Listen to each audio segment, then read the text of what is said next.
ये कहानी सोमान द्वीप नामक एक राज्य की है, जहाँ पर पितृवंश का नहीं बल्कि मातृवंश का बोलबाला था। इस राज्य में महारानी शानुमती का राज था। शानुमती जितनी विनम्र दिल की थी, उतनी ही शक्तिशाली भी थी। उसके पास कई प्रकार की अद्भुत शक्तियाँ भी थी। शानुमती की एक छोटी बहन थी जो उसी के साथ वहीं रहती थी। उसका नाम चित्रा था।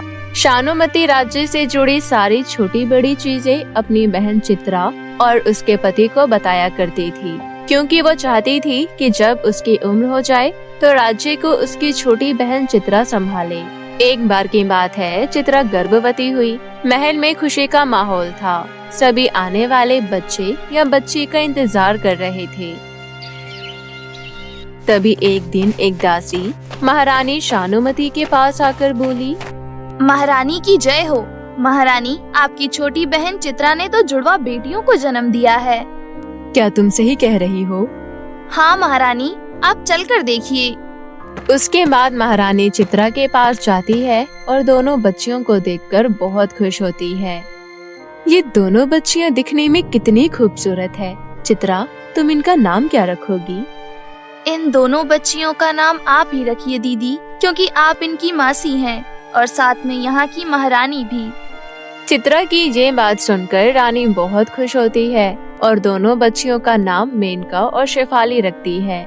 इसी तरह कई महीने बीत गए। एक बार की बात है, एक रात जब पूरे राज्य के लोग सो रहे थे, तब पड़ोसी राज्य के राजा ने अपने सैनिकों के साथ उनके राज्य में हमला बोल दिया। उन्होंने राज्य में जगह जगह आग लगा दी और वो लोग महल की ओर बढ़ने लगे। तभी एक दासी ने आकर महारानी को ये सूचना दी।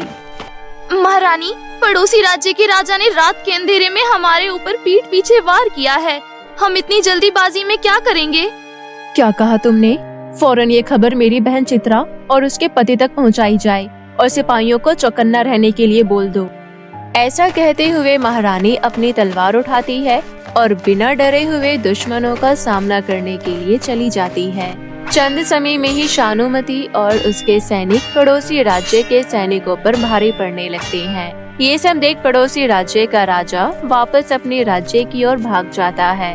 जैसे ही राजा भागा, वैसे ही उसके लोग भी भाग गए थे। युद्ध तो खत्म हो चुका था, लेकिन इस युद्ध में चित्रा और उसका पति बहुत ज्यादा घायल हो गए थे। उनको बचाना अब नामुमकिन था। घायल अवस्था में चित्रा महारानी से कहती है, हमारी दोनों बच्चियों की देखभाल करना दीदी। इतना कहकर वो दोनों अपना दम तोड़ देते हैं। महारानी को इस बात का बहुत दुख होता है। वो मन में ठान लेती है कि वो दोनों बच्चियों को बिल्कुल अपनी बेटियों की तरह प्यार देगी और उन्हें कभी नहीं बताएगी कि वो उनकी अपनी सगी माँ नहीं बल्कि मासी है।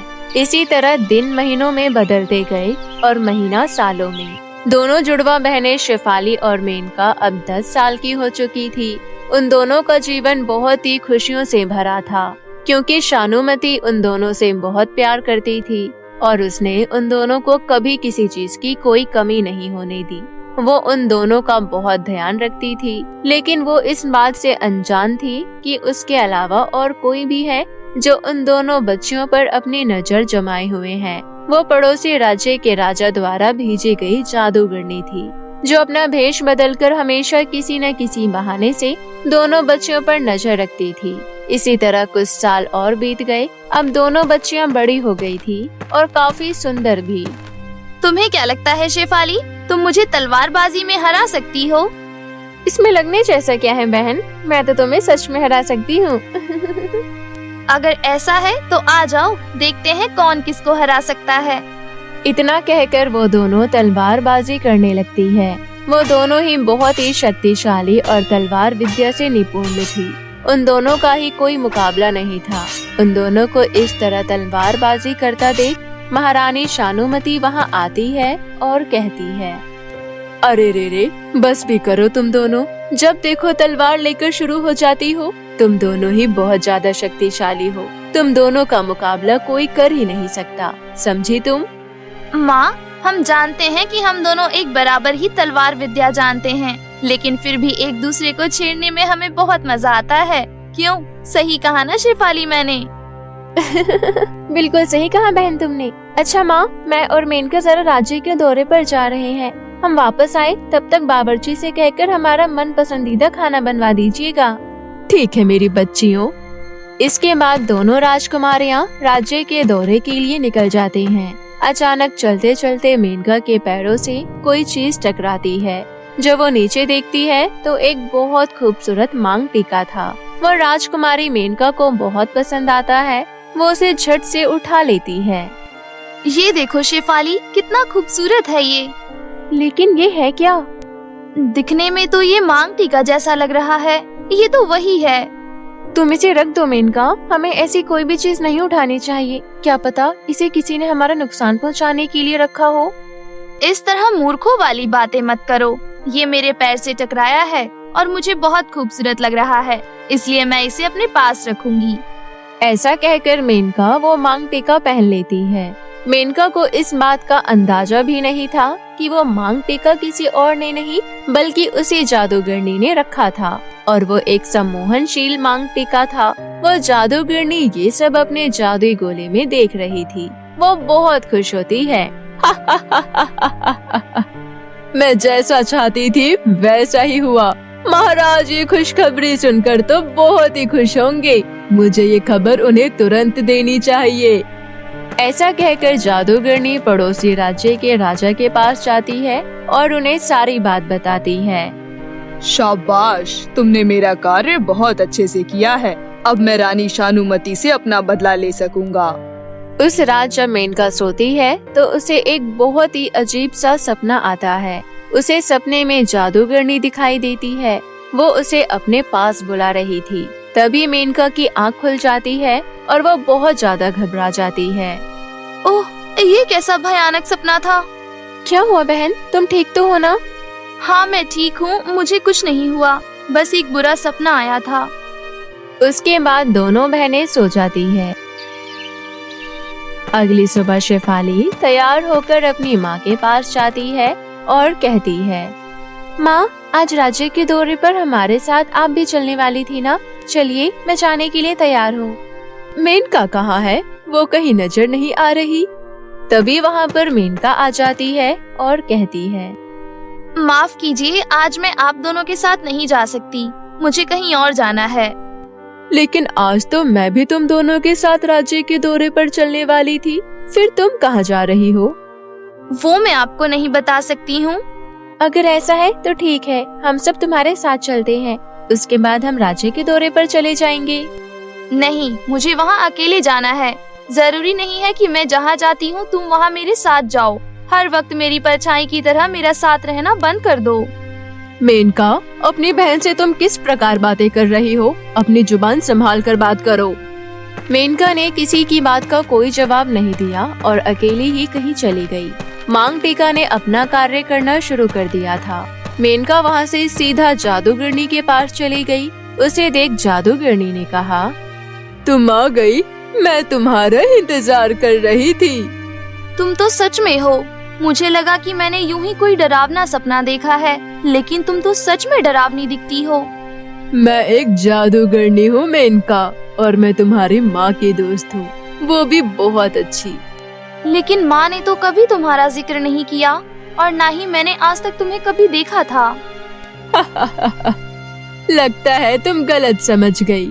मैं तुम्हारी असली माँ की सहेली हूँ, ना कि महारानी शानुमती की। और तुमने मुझे कभी इसलिए नहीं देखा क्योंकि मुझे तुम्हारे राज्य से भगा दिया गया था, क्योंकि मैं तुम्हारी असली माँ को शानुमती से बचाने की कोशिश कर रही थी। क्या मतलब? तुम क्या कहना चाहती हो? अच्छा, अगर तुम्हें मेरी बातों पर भरोसा नहीं है तो तुम खुद ही देख लो। ऐसा कहकर जादूगरनी अपने गोले में एक झूठी तस्वीर मेनका को दिखाती है, जिसमें महारानी शानुमती चित्रा को मार रही थी। नहीं, ऐसा नहीं हो सकता, ये सच नहीं है।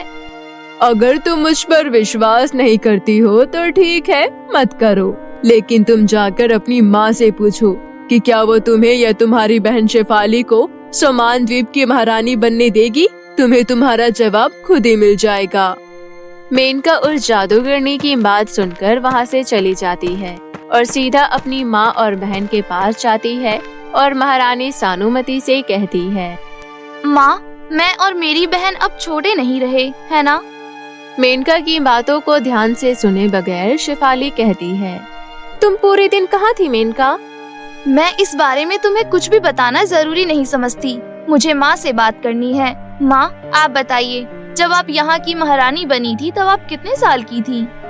जहाँ तक मुझे याद है मैं तुम दोनों से छोटी थी। लेकिन क्यों? वो इसलिए क्योंकि अब समय आ गया है कि आप हम दोनों में से किसी एक को इस राज्य की महारानी बना दें। ये तुम क्या कह रही हो मेनका? शेफाली, तुम रुक जाओ, मैं उससे बात करती हूँ। देखो मेनका, तुम अभी राजपाट संभालने के काबिल नहीं हुई हो। ये तो मैं पहले से ही जानती थी कि तुम मुझे या फिर शेफाली को इस राज्य की उत्तराधिकारी कभी नहीं बनाओगी। तुमने इसी कारण से मेरी माँ को मार डाला था। तुम्हारी माँ मैं हूँ। मैं अपनी असली माँ की बात कर रही हूँ, तुम्हारी नहीं। चुप रहो मेनका, कब से कुछ भी बोली जा रही हो। तुम इस मामले में मत पड़ो मेरी बहन। तुम नहीं जानती, इस औरत ने ही हमारे माता पिता को मार डाला है। तुम्हारा दिमाग खराब हो गया है। तुम मेरा मुकाबला नहीं कर सकती हो, इसलिए कह रही हूँ तुम इस मामले से दूर रहो। और तुम, मेरे माता पिता ने तुम पर भरोसा किया था। काश कि ये सच्चाई मुझे पहले ही पता चल गई होती। मैं तुम्हें कभी माफ नहीं करूँगी। तुम्हें मेरे साथ युद्ध करना होगा। मेरा इंतजार करना, मैं अपनी सेना के साथ वापस आऊंगी। इतना कहकर मेनका वहाँ से चली जाती है। उसकी इन बातों से शानुमती का बहुत दिल दुखता है और वो रोने लगती है। उसे देख शेफाली कहती है, माँ, क्या तुम ठीक हो? हाँ, मैं ठीक हूँ मेरी बच्ची। मेनका को क्या हो गया है माँ? वो ये सब क्यों कह रही है? मुझे सच में नहीं पता वो ऐसा क्यों कह रही है। हाँ, ये बात सच है कि मैं तुम्हारी अपनी माँ नहीं हूँ। मैं तुम्हारी मौसी हूँ, लेकिन मैंने तुम्हारी माँ को नहीं मारा। हो ना हो, मुझे ऐसा लगता है कि यह हमारे पड़ोसी राज्य के राजा का काम है। उसने एक बार और हमारे राज्य पर हमला किया था, लेकिन वो हमसे जीत नहीं पाया और अब वो हमसे बदला लेना चाहता है। तुम चिंता मत करो माँ, मुझे याद है आपने हमें कितने प्यार से पाला है, हमें दुनिया की सारी खुशियाँ दी है। तुम हमारा बुरा कभी सोच ही नहीं सकती हो। आप चिंता मत कीजिए, मैं आपको और इस राज्य को कोई नुकसान नहीं पहुँचने दूंगी।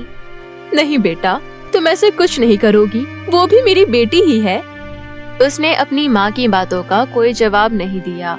उस रात जब सानुमती सो गई, तब शेफाली अपनी बहन मेनका की तलाश में निकली। काफी दूर चलने के बाद उसको मेनका एक नदी के किनारे नजर आई।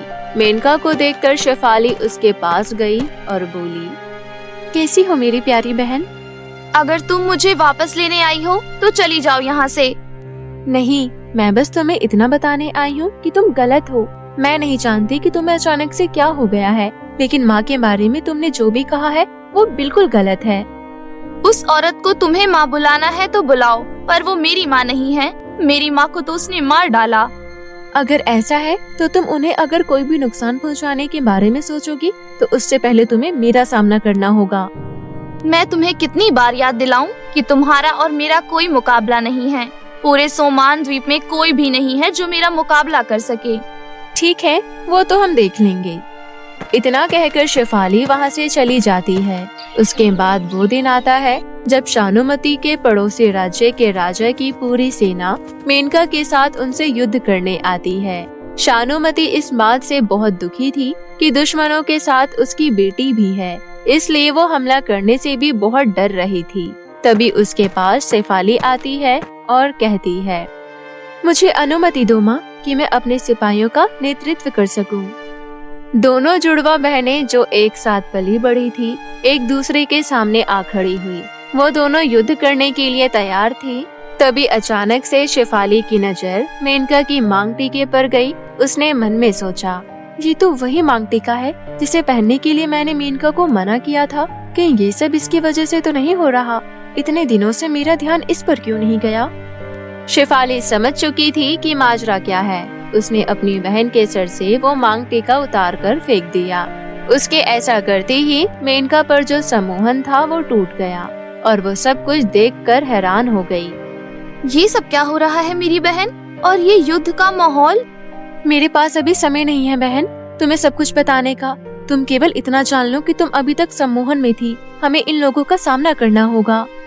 उसके बाद दोनों बहनों ने एकजुट होकर पड़ोसी राज्य की राजा और उस जादूगर ने दोनों को मार डाला और विजय प्राप्त की। विजय प्राप्त करके दोनों ने एक दूसरे को गले से लगा लिया। उसके बाद शेफाली ने मेनका को सारी बात बताई। सारी बात जानकर मेनका को बहुत अफसोस हुआ। उसने शानुमती से माफी मांगी। माफ कर दीजिए माँ, मुझसे बहुत बड़ी गलती हो गई है, जिस गलती की कोई माफी नहीं है। आप मुझे जो भी दंड देंगी मुझे मंजूर है। कैसी बात कर रही हो मेरी बच्ची, इसमें तुम्हारी कोई गलती नहीं है। तुम सम्मोहन में थी, लेकिन अब वक्त आ गया है कि मैं तुम दोनों को सोमान द्वीप का उत्तराधिकारी घोषित कर दूं। उसके बाद शानुमती अपनी दोनों बेटियों को गले लगा लेती है। फिर कुछ दिनों में वो दोनों बहनों को उत्तराधिकारी घोषित कर देती है और तब से वो लोग अपना जीवन खुशी खुशी व्यतीत करने लगते हैं। ये कहानी निशा और काजल नाम की दो अनाथ बहनों की है। निशा और काजल जब बहुत छोटी थी तभी एक हादसे में उनके माता पिता की मृत्यु हो गई थी। दोनों बच्चियां अपने माता पिता के मृत शरीर के आगे बैठकर रोए जा रही थीं। तभी एक बहुत अमीर जोड़े की नजर उन दोनों बच्चियों पर जाती है। देखिए ना जी, ये दोनों बच्चियां कैसे मायूस होकर रो रही है और इनके माता पिता मर चुके हैं। तुम सही कह रही हो करिश्मा, मुझे इन दोनों के लिए बहुत बुरा लग रहा है। हम इन्हें अपने घर में ले चलते हैं। वैसे भी हमारे पास बहुत पैसा है, इन दोनों बच्चियों को जीवन भर पाल सकते हैं हम। इसमें पूछने वाली क्या बात है जी, चलिए हम इन दोनों को अपने साथ अपने घर ले जाते हैं।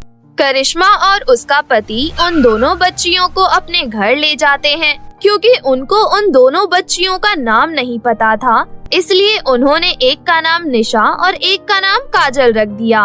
उनकी पहले से भी एक बेटी थी जिसका नाम स्वीटी था। करिश्मा और उसका पति काजल और निशा को बहुत प्यार करते थे, लेकिन स्वीटी को इस बात से बहुत जलन होती थी कि उसके माता पिता उन दोनों लावारिस बच्चियों को घर क्यों ले आए। इसी तरह समय बीतता गया और स्वीटी के मन में उन दोनों के प्रति नफरत बढ़ती चली गई। अब वो तीनों बच्चियां बड़ी हो चुकी थी। एक दिन जब करिश्मा और उसके पति बिजनेस पार्टी से वापस घर आ रहे थे तो उनका भी एक्सीडेंट हो गया, जिस कारण उन दोनों की मृत्यु हो गई। जब इस बात की खबर तीनों बच्चियों को लगी तो तीनों को बहुत बुरा लगा। मेरे मम्मी पापा मुझे छोड़कर चले गए, मैं तो पूरी तरह से अनाथ हो गई। उनके अलावा मेरे इस दुनिया में और था ही कौन।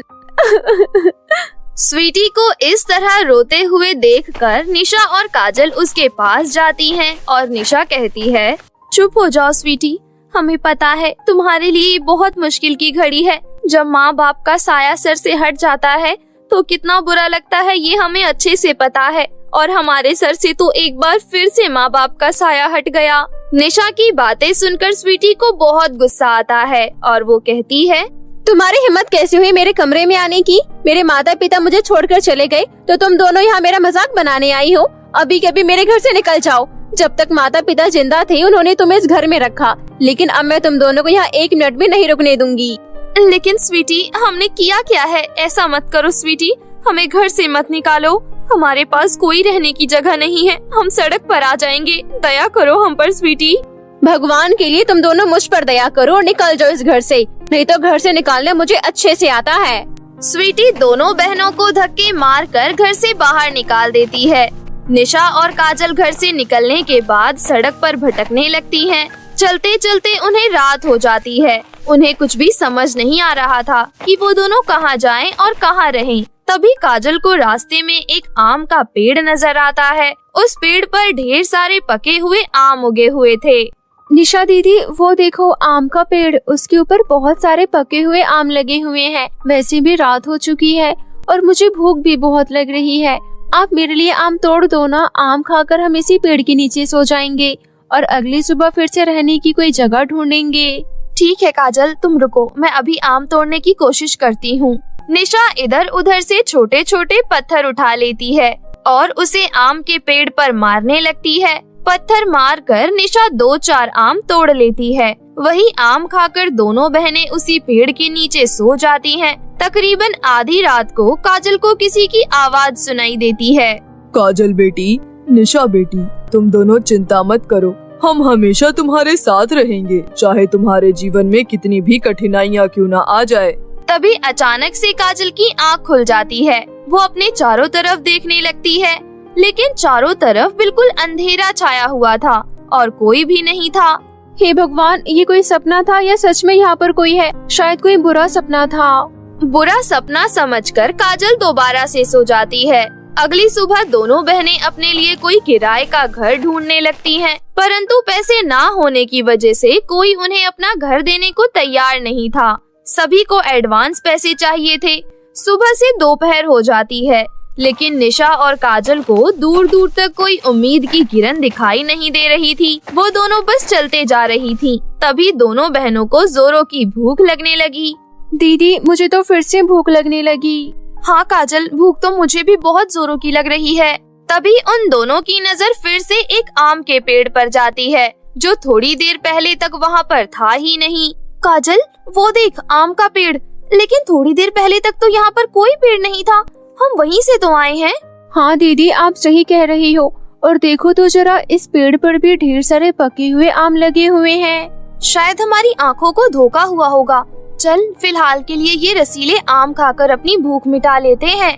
निशा आम के पेड़ से 2-4 रसीले आम तोड़ लेती है और दोनों बहनें पेट भर के आम खा लेती हैं। आम खाने के बाद दोनों फिर से अपनी राह पर निकल जाती हैं। चलते चलते आखिरकार उन्हें एक बेकार सी झोपड़ी दिखाई देती है। जब वो दोनों उस झोपड़ी के अंदर जाती हैं, तो उन्हें पता चलता है कि वो झोपड़ी खाली है। काजल, फिलहाल के लिए हमें इस झोपड़ी में ही रहना होगा। चल, फटाफट झोपड़ी की सफाई कर लेते हैं। दोनों बहनें मिलकर झोपड़ी की सफाई करने लगती हैं। 2 घंटे की मेहनत के बाद उनका काम हो जाता है, लेकिन थकावट के कारण फिर से उन दोनों को भूख लगने लगती है। दीदी, सफाई तो पूरी हो गई, लेकिन थकावट के कारण फिर से भूख लग रही है। तू यहीं रुक, मैं बाहर कुछ खाने का देख कर आती हूँ। ऐसा कहकर निशा झोपड़ी से बाहर निकलती है। तभी वो देखती है कि उसकी झोपड़ी के बाहर एक बहुत विशाल आम का पेड़ खड़ा है, जिसके ऊपर बहुत सारे रसीले आम लगे हुए हैं। ये देखकर निशा बहुत हैरान हो जाती है और अपनी बहन को आवाज लगाने लगती है। काजल, ओ काजल, जल्दी बाहर आ। निशा की आवाज सुनकर काजल भागती हुई घर से बाहर आती है। क्या हुआ दीदी, इस तरह चिल्ला क्यों रही हो? अरे पगली, सामने देख। जब हम इस झोपड़ी के पास आए थे तब यहाँ पर कोई आम का पेड़ नहीं था, और इस बार मुझे अच्छे से याद है। हाँ दीदी, इस बार मुझे भी बहुत अच्छे से याद है। यहाँ पर कोई आम का पेड़ नहीं था। मतलब जब जब हमें भूख लग रही है, तब तब हमारे सामने आम का पेड़ प्रकट हो जा रहा है। ये कैसा जादू है दीदी? पता नहीं बहन, मुझे खुद कुछ समझ में नहीं आ रहा है। निशा और काजल इस तरह की बातें कर ही रहे थे कि तभी आम के पेड़ से आवाज आने लगी। तुम दोनों डरो मत बेटियों, मैं एक जादुई आम का पेड़ हूँ, और जब से तुम दोनों घर से निकली हो तब से मैं तुम दोनों का पीछा कर रहा हूँ, ताकि तुम दोनों सुरक्षित रहो। लेकिन आप हमारी मदद क्यों कर रहे हैं? क्योंकि मेरे अंदर तुम्हारे असली माता पिता की आत्मा समाई हुई है। उनकी मृत्यु के बाद तुम दोनों का क्या हुआ, ये जानने के लिए उनकी आत्मा मुक्त नहीं हो पाई और वो मेरे अंदर समा गई। काफी समय बाद तुम दोनों मुझे फुटपाथ पर दिखाई दिए, तो मैं अपने आप को तुम्हारी मदद करने से रोक नहीं पाया। इसका मतलब कल रात जो मुझे सपना आया था वो सपना नहीं था, वो तुम ही बोल रहे थे? हाँ काजल, मैं तुम्हें समझाने की कोशिश कर रहा था, लेकिन एक बुरा सपना समझकर तुम फिर से सो गई। अब तुम्हें बिल्कुल भी चिंता करने की जरूरत नहीं है। अब मैं तुम दोनों के साथ हूँ। तुम्हें मुझसे जो कुछ भी चाहिए होगा तुम मुझसे बेझिझक मांग लेना। आपका बहुत बहुत शुक्रिया आम का पेड़। मेरा मतलब है माँ पिताजी, आपकी मदद से अब हम कुछ भी कर सकते हैं। फिलहाल के लिए हमें इस झोपड़ी की जगह रहने के लिए एक अच्छा घर दे दीजिए। निशा के कहने पर वो झोपड़ी एक बहुत सुंदर घर में बदल जाती है, जहाँ उनकी जरूरत का सारा सामान मौजूद था। इस तरह अब वो दोनों बहनें उस घर में खुशी खुशी रहने लगती हैं। उन्हें जिस भी चीज की जरूरत होती थी वो जादुई आम के पेड़ से मांग लिया करती थी। अपने साथ साथ वो और भी गरीब बच्चों की मदद करने लगी। एक दिन जब दोनों बहनें गरीब बच्चों को खाना बांट रही थीं, तभी वहाँ पर स्वीटी आ जाती है, जिसकी हालत बहुत खराब थी। यहाँ पर खाना बट रहा है, मुझे थोड़ा सा खाना दे दो। भगवान के लिए थोड़ा सा खाना मुझे भी दे दो, मुझे बहुत भूख लग रही है। 4 दिन से मैंने कुछ नहीं खाया। स्वीटी, तुम्हारी ये हालत कैसे हो गई? तुम्हारे पास तो धन दौलत पैसा सब कुछ था ना? मैं नहीं जानती तुम कौन हो, मुझे बस खाना चाहिए, नहीं तो मैं सारा खाना गिरा दूंगी। स्वीटी तुम्हें क्या हो गया है? स्वीटी पूरा पागलों जैसा बर्ताव कर रही थी, क्योंकि एक तो उसको उसके माता पिता के खो जाने का दुख था, ऊपर से इतने बड़े घर में अकेले रहने के कारण अकेलेपन ने उसको पागल कर दिया था। काजल और निशा को समझ में आ गया कि स्वीटी की मानसिक हालत खराब हो गई है। वो उसको तुरंत डॉक्टर के पास लेकर गए। 6 महीने के इलाज के बाद स्वीटी बिल्कुल ठीक हो गई। डॉक्टर द्वारा जब उसको पता चला कि वो निशा और काजल की वजह से ठीक हुई है, तो उसने निशा और काजल से माफी मांगी। निशा, काजल, तुम दोनों मुझे माफ कर दो। बचपन से मैंने तुम दोनों को बहुत परेशान किया है। उसके बावजूद तुम दोनों ने मेरी इतनी सेवा की। चलो, तुम दोनों मेरे साथ घर चलो, हम एक साथ अपने घर में रहेंगे। निशा और काजल खुश हो जाती हैं और दोनों वहाँ से सीधा आम के पेड़ के पास आती हैं और हाथ जोड़कर कहती हैं, आपका बहुत बहुत शुक्रिया माँ पिताजी। मरने के बाद भी आपने हमारा साथ नहीं छोड़ा। लेकिन आज मैं आपको सच्चाई बता देती हूँ कि आपकी मृत्यु के बाद किसी ने हमें गोद ले लिया था और अब उनकी भी मृत्यु हो चुकी है। उनकी बेटी ने हमें घर से निकाल दिया था, इसलिए हम फुटपाथ पर आ गए थे। आप उनकी बेटी को कोई नुकसान न पहुंचा दो, इसलिए हमने आपसे ये बात छुपाई। लेकिन अब सब कुछ ठीक हो गया है, इसलिए अब हम वापस अपने घर में रहने जा रहे हैं। ऐसा कहकर निशा और काजल वहाँ से चली जाती हैं और स्वीटी के साथ उस घर में रहकर तीनों बहनें अपना जीवन खुशी खुशी व्यतीत करने लगती हैं। जब निशा और काजल के माता पिता देखते हैं कि उनकी बेटियां खुशी से अपना जीवन व्यतीत कर रही हैं, तो उनकी आत्मा को मुक्ति मिल जाती है। जादुई सुनहरे कछुए का जादू। बहुत समय पहले की बात है। वीरपुर गांव में एक तालाब था। तालाब में एक सुनहरा कछुआ रहता था। अगर उस तालाब में सुनहरे कछुआ को जो भी देखता और देखते ही मन्नत मांगता, तो वो मन्नत पूरी हो जाती थी। तालाब के किनारे कृष्ण जी का एक बहुत बड़ा मंदिर था। वहाँ के लोग मानते थे कि कृष्ण जी का आशीर्वाद इस तालाब पर है। एक बार शाहीनपुर नामक गांव में बहुत भयंकर गर्मी पड़ी, जिसकी वजह से हर तरफ सूखा पड़ गया। वहाँ के राजा इंद्रदेव परेशान हो गए थे। राजा इंद्रदेव अपने दरबार के ज्ञानी लोगों को बुलाते हैं। राजा इंद्रदेव महामंत्री से कहते हैं, महामंत्री, गांव का क्या हाल है? महाराज, गांव की हालत अच्छी नहीं है। चारों तरफ सूखा पड़ने की वजह से गांव के सभी लोग परेशान हैं। सूखा पड़ने की वजह से हम कर भी नहीं वसूल पा रहे हैं। हमारे गांव के खर्चे कैसे पूरे होंगे? हम अपने गांव को कैसे बचाएं? आप सब लोग अपनी अपनी सुझाव दीजिए। पूरे दरबार में सन्नाटा छा जाता है। कोई कुछ नहीं बोलता है। थोड़ी देर के बाद एक दरबारी, जिसका नाम सुजीत है, वो राजा इंद्रदेव से कहता है, महाराज, मेरे पास एक उपाय है, लेकिन मैं वो उपाय आपको अकेले में बताना चाहता हूँ। तुम अपना उपाय सबके सामने बताओ। महाराज, मुझे माफ कीजिए, मैं वो बात सबके सामने नहीं बता सकता। अच्छा, चलो ठीक है। चलो, तुम मेरे साथ मेरे कमरे में चलो और वहीं पर अपना उपाय बताना। सुजीत राजा इंद्रदेव के साथ उनके कमरे में जाता है। सुजीत राजा इंद्रदेव से कहता है, महाराज, वीरपुर गांव में एक जादुई तालाब है। उसमें एक जादुई सुनहरा कछुआ रहता है। अगर उस जादुई सुनहरे कछुए से कुछ भी मांग ले तो वो इच्छा पूरी हो जाती है। जादुई सुनहरा कछुआ, क्या ये सच है? हाँ महाराज, ये बात बिल्कुल सच है। सुजीत, अगर तुम्हारी ये बात गलत हुई तो तुम्हें मौत की सजा दी जाएगी और सही हुई तो बहुत सारा इनाम मिलेगा। ठीक है महाराज, मुझे आपकी बात मंजूर है। राजा इंद्रदेव महामंत्री को आदेश देते हुए कहता है, महामंत्री, जाओ, जल्दी से रथ तैयार करो। मैं, राजकुमार और सुजीत वीरपुर जाएंगे। महाराज, मैं अभी रथ तैयार करता हूँ। महामंत्री तैयारी में लग जाता है और राजा इंद्रदेव अपने बेटे प्रताप देव के पास जाता है और उससे कहता है, प्रताप देव, हमें वीरपुर गांव जाना है, आप जल्दी तैयार हो जाइए। पिताजी, आप मुझे इतनी जल्दबाजी में वीरपुर गांव क्यों लेकर जा रहे हैं? आपको तो पता ही है कि हमारे गांव में चारों तरफ सूखा पड़ गया है। गांव के लोग भी भूखे मर रहे हैं और हमारे दरबार के भी हालत खराब है। इन्हीं सब चिंताओं को दूर करने के लिए हम वीरपुर गांव जा रहे हैं। ठीक है पिताजी, अपने गांव के लोगों के लिए जो भी करना हो तो मैं उसमें आपका हमेशा साथ दूंगा। थोड़ी देर बाद राजा इंद्रदेव, राजकुमार प्रताप देव और सुजीत वीरपुर गांव पहुंच जाते हैं। वो देखते हैं कि पूरे गांव में हरियाली है और गांव के लोग खुशी खुशी रह रहे हैं। राजा इंद्रदेव को वहां देखते ही गांव के सभी लोग चौंक जाते हैं। राजा इंद्रदेव, राजकुमार प्रताप देव और सुजीत गांव के मुखिया के पास जाते हैं और उन्हें अपनी सारी परेशानियां बताते हैं और उस जादुई सुनहरे कछुए के बारे में भी बताते हैं। उनकी बात सुनकर मुखिया कहता है, महाराज, आपकी परेशानी का समाधान अभी नहीं हो सकता। क्यों, क्या हुआ मुखिया जी? राजकुमार जी, जादुई सुनहरा कछुआ सिर्फ जन्माष्टमी के दिन अपना दर्शन देता है। जन्माष्टमी आने में अभी 3 महीने हैं। 3 महीने हैं अभी जन्माष्टमी में, लेकिन हम जल्दी उस जादुई सुनहरे कछुए से मिलकर जाएंगे। मुखिया और इंद्रदेव हैरानी से राजकुमार को देखने लगते हैं। राजकुमार प्रताप कहता है, पिताजी, आप पूजा पाठ की सामग्री मंगवा दीजिए और पंडित जी को भी बुला लीजिए। थोड़ी देर में सब इंतजाम हो जाता है। सभी लोग तालाब के किनारे मंदिर के पास चले जाते हैं।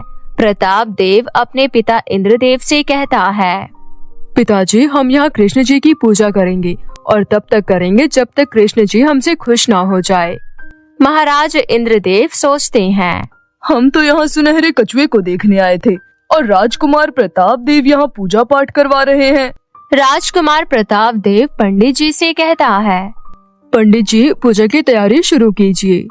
ठीक है राजकुमार जी, लेकिन मुझे पूजा किस चीज के लिए करना है?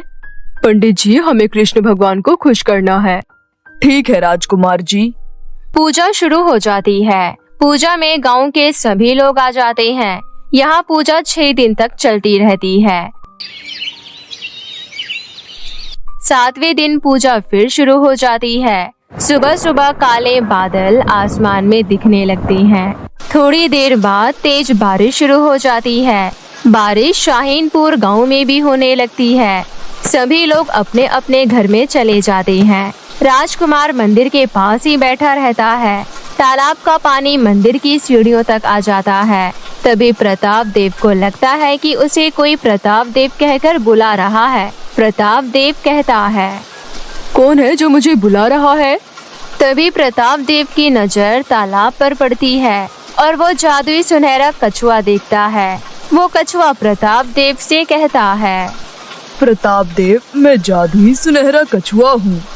अरे वाह, जादुई सुनहरा कछुआ, आपसे मिलकर मैं बहुत खुश हुआ। मैंने आपके जैसा सुनहरा कछुआ कभी नहीं देखा। मैं भगवान कृष्ण जी का अंश हूँ। आपने मेरी इतनी तपस्या करी कि मुझे आना ही पड़ा। आपसे मिलकर मुझे भगवान श्री कृष्ण जी के भी दर्शन हो गए। बताइए, मैं आपकी कैसे मदद कर सकता हूँ? आपने तो पहले ही हमारी मदद कर दी है, इतनी अच्छी बारिश करके। बस आपसे एक और विनती थी कि हमारे गांव में एक ऐसा ही तालाब बना दीजिए जिससे कभी सूखा पड़े तो लोग बिना पानी के ना मरे।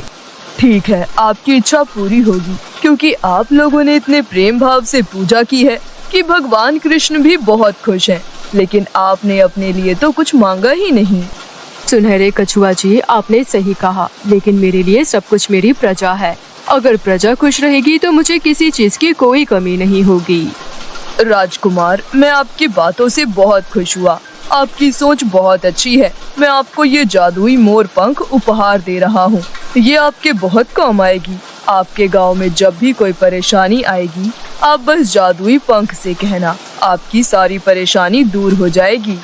इतना कहकर जादुई सुनहरा कछुआ तालाब के अंदर चला जाता है और राजकुमार महाराज इंद्रदेव और सुजीत के साथ अपने राज्य वापस चला जाता है। महाराज इंद्रदेव अपने राजकुमार का ज्ञान देखकर बहुत खुश होते हैं। इंद्रदेव सुजीत को बहुत सारा धन उपहार में देते हैं। सुनहरे कछुए के जादू से गांव में एक तालाब बन जाता है। गांव की सारी परेशानियां दूर हो जाती है और गांव के सभी लोग खुशी खुशी रहने लगते हैं।